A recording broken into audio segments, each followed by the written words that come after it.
की स्पीड बढ़ाते हुए कहा। दरअसल वो भीड़ मजदूरों की थी जो रोजाना काम की तलाश में एक स्थान पर इकट्ठा होती थी। सपनों का बोझ, ये मैंने अभी लिखी थी। दरअसल आप जानते हैं कोटा शहर है राजस्थान में, और वहां पर बच्चे नीट की तैयारी करने के लिए, आईआईटी की तैयारी करने के लिए आते हैं, और आए दिन वहां आत्महत्या का एक समाचार छपता है। बच्चे आ तो जाते हैं, लेकिन जब वो कामयाब नहीं होते तो निश्चित तौर पर हम रोजाना, क्योंकि मैं राजस्थान से हूँ तो मैं देखता हूँ कि एक बच्चा रोजाना आत्महत्या करता है। तो किसी ने मुझसे कहा कि आपके पास इस पर भी कुछ है क्या, तब मैंने ये लिखने का प्रयास किया था, सपनों का बोझ। सर ने बताया भी था उसका सारांश। शर्मा जी, आपके दोनों बच्चे कहाँ कोचिंग ले रहे हैं? दरअसल मैं भी अपने बच्चों को वहीं भेजना चाहता हूँ, सिंह साहब ने पूछा। देखिए सिंह साहब, पहले अपने बच्चे से पूछिएगा कि वह वहां पढ़ना चाहता है कि नहीं, शर्मा जी ने कहा। अरे शर्मा जी, आप भी कैसी बातें करते हैं? मेरा बेटा है वो, जहाँ मैं कहूंगा वहां पढ़ेगा वो। मैंने ऐसे संस्कार नहीं दिए कि वो अपने बाप की बात नहीं माने, सिंह साहब ने मूंछों पर ताव देते हुए कहा। उसी समय सिंह साहब का बेटा रोहन भी वहां आ गया। वह तुरंत बोला, पापा मैं कोई डॉक्टर इंजीनियर नहीं बनना चाहता, मैं तो एक सिंगर बनना चाहता हूँ। सिंगर यानी कि भांड, गली गली में मांग कर खाएगा क्या? सिंह साहब ने अपने अपने बेटे पर भड़कते हुए कहा। इस पर शर्मा जी ने कहा, सिंह साहब भड़किए मत, बच्चे बच्चे की इच्छा है तो इसे उसी किसी संगीत महाविद्यालय में दाखिला दिलवा दीजिए, इसके कैरियर के लिए अच्छा रहेगा।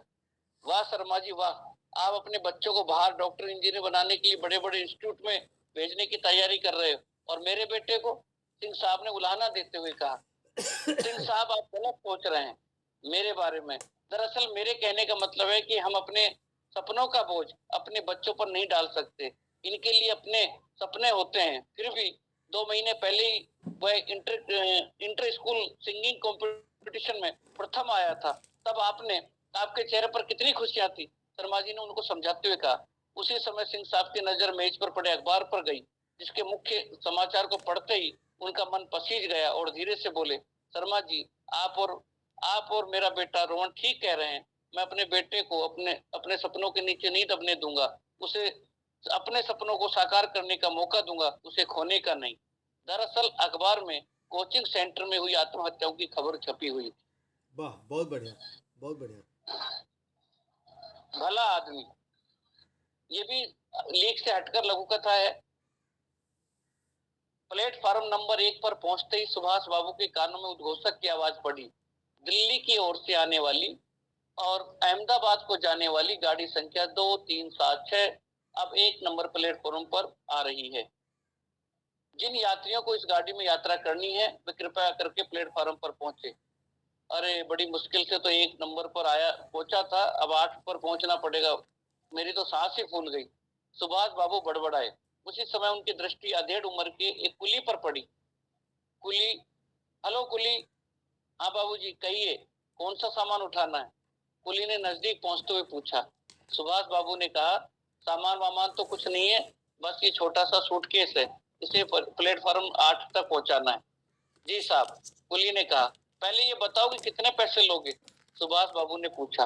बाबूजी, पुल चढ़कर जाना पड़ेगा, आप सिर्फ 50 रुपए दे देना, कुली ने सूटकेस को उठाते हुए कहा। सिर्फ 50 रुपए? सिर्फ तो ऐसे कहा जैसे कोई 5 रुपए की बात हो। मैं तो 20 रुपए दूंगा, सुभाष बाबू ने बेंच से उठते हुए कहा। कुली ने कहा, बाबूजी 50 रुपए ज्यादा नहीं है, कोई दूसरा होता तो 70-80 रुपए से कम नहीं मांगता। सुभाष बाबू ने कोई जवाब नहीं दिया। कुली वापस जाने लगा तो उसकी नजर सुभाष बाबू के जूतों पर पड़ी। वह लपक कर नीचे बैठा और उनके जूते को छूने लगा। उन्होंने टोकते हुए पूछा, ये क्या कर रहे हो, पाँव क्यों छू रहे हो? बाबूजी, पैर नहीं छू रहा, आपके जूतों के फीते खुले हुए हैं, आप उठकर चलोगे तो गिर जाओगे, इसलिए इन्हें बांधने के लिए मैं बैठ गया था, कुली ने कहा। इस पर सुभाष बाबूजी कुछ देर खामोश रहे और फीते बंधवा लेने के बाद धीरे से कहा, चलो सूटकेस ले चलो 8 नंबर प्लेटफार्म पर। क्या हुआ बाबूजी? कुली ने पूछ लिया। कुछ नहीं, तुम भले आदमी लगते हो, इसलिए आजकल कौन किसकी फिक्र करता है, सुभाष बाबू ने उसके कंधे पर हाथ रखते हुए कहा। वाह, बहुत बढ़िया, बहुत बढ़िया। पैकेज। हेमा जी, अपनी आंख के मोतियाबिंद का ऑपरेशन करवाने अपनी सॉरी हेमा जी अपनी आंख के मोतियाबिंद का ऑपरेशन करवाने अपनी छोटी बहू के साथ अस्पताल गई। ऑपरेशन के 1 घंटे बाद डॉक्टर ने कहा, बहन जी आपके साथ कौन है? जी मेरी छोटी बहू है। हेमा जी ने जवाब दिया।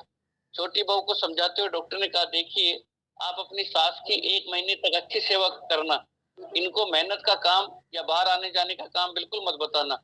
अगर आप अगर आप देखभाल अच्छी करोगे तो आगे बहुत काम कर सकेगी आपकी सास।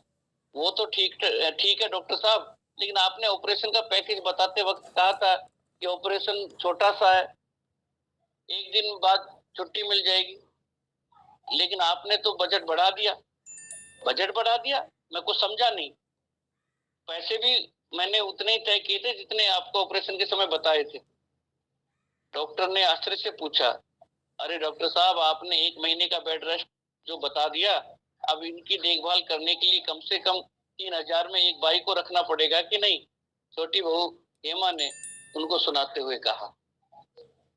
वाह क्या बात एक देखिएगा प्रमोशन, आपने तो रिश्ते की बात पक्की कर ली और अब आप ही अपनी बात से मुकर रहे हैं। लड़की के पिता ने चिंतित स्वर में लड़की के पिता से कहा, आपकी बात सही है, लेकिन अभी भी लड़की का प्रमोशन हो गया। कैसा प्रमोशन? पिछले माह तो आपके लड़के की नौकरी लगी है। अजी नौकरी वाला प्रमोशन नहीं, नोटों वाला प्रमोशन। आप जितना रुपया देने वाले थे उससे दुगना देने वाले घर के अंदर बैठे हैं। लड़के के पिता की बात सुनकर लड़की के पिता ने अफसोस जताते हुए कहा, बात नीलामी की चलती तो मैं भी अवश्य बोली लगा देता।